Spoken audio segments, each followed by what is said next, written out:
अस्सलाम वालेकुम dear viewers. आज का हमारा टॉपिक है सीबीसी में जितने भी पैरामीटर्स रह गए थे आज हम इस वीडियो में कवर करेंगे। नंबर 1 जो है platelet, MPV, PDW, PCT, last जो है आरडीडब्ल्यू। ये सारे पैरामीटर्स आज हम इस वीडियो में कवर करेंगे। नंबर 1 की बात करेंगे प्लेटलेट्स। प्लेटलेट्स का दूसरा नाम थ्रोम्बोसाइट है। Platelets are very small disc, ये बहुत ही छोटे होते हैं।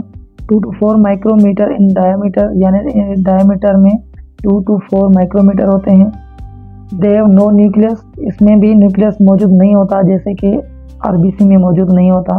Cytoplasm contain of blood clotting substances, इसके साइटोप्लाज्म में ब्लड क्लॉट करने के लिए सब्सटेंसेस मौजूद होते हैं जो कि ब्लड क्लॉट करने में हेल्प करते हैं।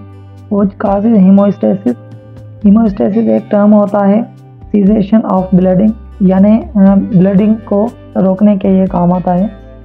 नेक्स्ट जो है thrombopoietin from the liver stimulate platelets production. Thrombopoietin एक हार्मोन्स होते हैं जो लीवर से रिलीज होते हैं जो प्लेटलेट्स प्रोडक्शन को स्टिमुलेट करते हैं। लाइफ स्पैन की बात करेंगे 8 to 11 डेज इसकी लाइफ होती है। डिस्ट्रक्शन अक्यूर्स इन स्प्लीन बाय मैक्रोफेजेस, ये डिस्ट्रॉय हो जाते हैं स्प्लीन में जैसे कि आरबीसीज हो जाते हैं। वो मैक्रोफेजेस एक सेल होता है, जो डिस्ट्रॉय सेल्स होते हैं उनको कहा जाता है। About a third of platelet are stored within spleen for emergency purpose. साथ ही साथ ये डिस्ट्रक्शन भी स्प्लीन में होती है और साथ साथ स्टोर्ड भी स्प्लीन में होते हैं इमरजेंसी पर्पस के लिए, यानी जब ज़्यादा इंजरी हो जाती है, ज़्यादा खून बह रहा होता है तो वहाँ से प्लेटलेट्स रिलीज करते हैं।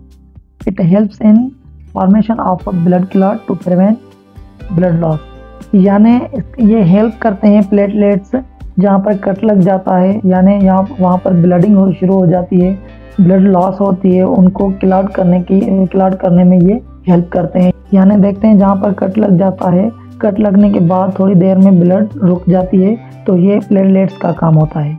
इसकी नॉर्मल रेंज की बात करेंगे 150 लाख टू 450 लाख सेल्स पर माइक्रोलीटर इसकी नॉर्मल रेंज होती है। So when the platelets low count is called thrombocytopenia. अगर लो प्लेटलेट्स होते हैं तो उनको कहा जाता है thrombocytopenia. Causes of platelets count, देखते हैं कौन से काजेज होते हैं, कौन सी वजूहत होती हैं, कौन सी डिजीज होती हैं जिनमें प्लेटलेट्स लो हो जाते हैं। Bone marrow disorders, leukaemia virus, dengue, chicken pox, mumps, AIDS, hereditary aplastic anaemia, ये कंडीशंस होती हैं जिनमें प्लेटलेट्स लो हो जाते हैं। Causes of high platelets count is called thrombocytosis।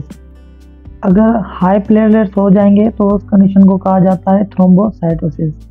उसके काजेज जो हैं कैंसर है, जो lungs cancer, breast cancer, ovarian cancer, lymphoma, ये सारी कंडीशंस होती हैं। और इसके अलावा iron deficiency anaemia, haemolytic anaemia, absence of spleen, reaction to medicine, ये सारी होती हैं कंडीशंस जिसमें प्लेटलेट्स हाई हो जाते हैं। अब तक हम बात कर रहे थे प्लेटलेट्स की, अब हम नेक्स्ट पैरामीटर की बात करेंगे एमपीवी, यानी मीन प्लेटलेट्स वॉल्यूम की। Measure the average size of your platelets, इसमें हम ये पता लगाते हैं कि प्लेटलेट्स की एवरेज और साइज कितनी है। नॉर्मल रेंज की बात करेंगे 7 फेमटोलीटर टू 9 फेमटोलीटर इसकी नॉर्मल रेंज होती है। If the high MPV it means large platelets और यंग प्लेटलेट्स। इसका मतलब ये होता है कि अगर एमपीवी हाई होगी तो प्लेटलेट्स की जो साइज होगी वो बड़ी होगी और यंग प्लेटलेट्स होंगे। काजेज की बात करेंगे cancer, hypothyroidism, vitamin D deficiency, heart disease और हाइपरथायराइडिज्म, ये कंडीशंस होती हैं जिसमें एमपीवी हाई हो जाती है। और अगर एमपीवी लो हो जाती है तो इसमें स्मॉल प्लेटलेट्स और ओल्ड प्लेटलेट्स, इसका ये मतलब होता है कि प्लेटलेट्स की जो साइज होती है वो छोटी होती है और ओल्ड प्लेटलेट्स होते हैं। अब इसकी काजेज की बात करेंगे। Number 1 aplastic anaemia, bone marrow failure, autoimmune disease, chemotherapy and radiation पर होगा, आयरन डेफिशिएंसी एनीमिया, ये सारी कंडीशन होगी जिसमें एमपीवी लो हो जाएगी। नेक्स्ट पैरामीटर की बात करेंगे प्लेटलेट डिस्ट्रीब्यूशन विड्थ, और इसको पीडीडब्ल्यू भी कहा जाता है। PDW is the measurement of platelets anisocytosis. PDW mostly same size platelet anisocytosis calculated from the distribution of individual platelets volume। इसमें हम ये पता लगाते हैं कि प्लेटलेट्स की साइज, विड्थ और वेरिएशन कितनी है। नॉर्मल रेंज की बात करेंगे 8.3% टू 56.6% इसकी नॉर्मल रेंज होती है। इफ़ द हायर PDW, इसका मतलब ये होता है कि more variation in platelet size, platelet size की जो वेरिएशन है वो ज़्यादा है, इसमें PDW हाई हो जाती है। और देखेंगे हाई MPV और हाई PDW, तो इसमें इन्फ्लामेशन, थायराइड, मैलिग्नेंसी, इसमें ये हाई MPV और हाई PDW पाई जाती है। Causes of high PDW, number 1 respiratory disorders, anaemia, infection, bone marrow disorders, ये सारी कंडीशन होती हैं जिसमें PDW हाई हो जाती है। अब देखेंगे causes of low PDW, number 1 viral infection, bone marrow disorders और मेडिकेशन, ये कंडीशन होती हैं जिसमें PDW लो हो जाती है।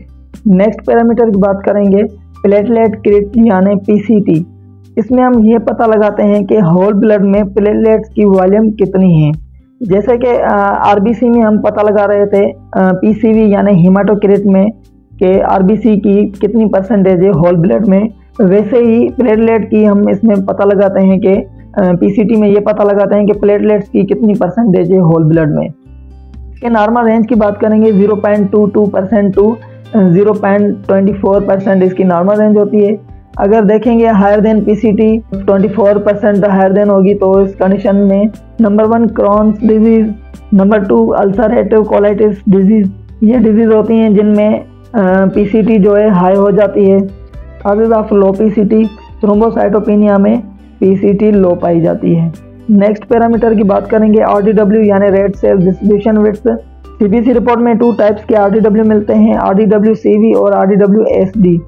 RDW-CV यानी red cell distribution width coefficient of variation, red cell distribution width standard deviation. इसमें हम ये पता लगाते हैं size of RBCs। RDW-MCV are 2 use parameter to identify anaemia. ये MCV और RDW जो है ये आइडेंटिफाई करते हैं एनीमियाज को। इसमें देखेंगे नंबर 1 लो MCV और नॉर्मल RDW होगा, तो इसमें conditions anaemia of chronic disease, alpha and beta thalassaemia trait. Number 2 जो है लो MCV और high RDW, iron deficiency anaemia और सिकल सेल्स एनीमिया। नंबर 3 जो है हाई MCV और low RDW, aplastic anaemia, chronic liver disease. और उसके बाद नंबर 4 हाई MCV और हाई RDW होगी तो vitamin B12, folic acid, haemolytic anaemia. उसके बाद देखेंगे नंबर 5 नॉर्मल MCV और हाई RDW, तो इसमें देखेंगे आयरन डेफिशिएंसी एनीमिया और विटामिन B12 डेफिशिएंसी और फोलाइट लेवल। डियर व्यूअर्स, उम्मीद है आप लोगों को समझ में आ गया होगा। CBC यानी कंप्लीट ब्लड काउंट के आज हमने पूरे पैरामीटर्स कंप्लीट किए, यानी पहले वाइट ब्लड सेल्स को किया था, उसके बाद RBC यानी रेड ब्लड सेल्स को, और आज हमने बात की प्लेटलेट, MPV, PDW और PCT और RDW। आज CBC रिपोर्ट को कंप्लीट किया हमने। अब जो नेक्स्ट टॉपिक होगा इंशाल्लाह वो भी जल्दी आप दोस्तों से शेयर करूंगा। और अगर मेरी वीडियो में से थोड़ी बहुत ही हेल्प मिली हो तो मेरे यूट्यूब चैनल को सब्सक्राइब कीजिए, लाइक कीजिए और अपने दोस्तों से शेयर कीजिए। इंशाल्लाह जल्दी मिलेंगे एक न्यू टॉपिक के साथ। तब तक के लिए अल्लाह हाफिज़।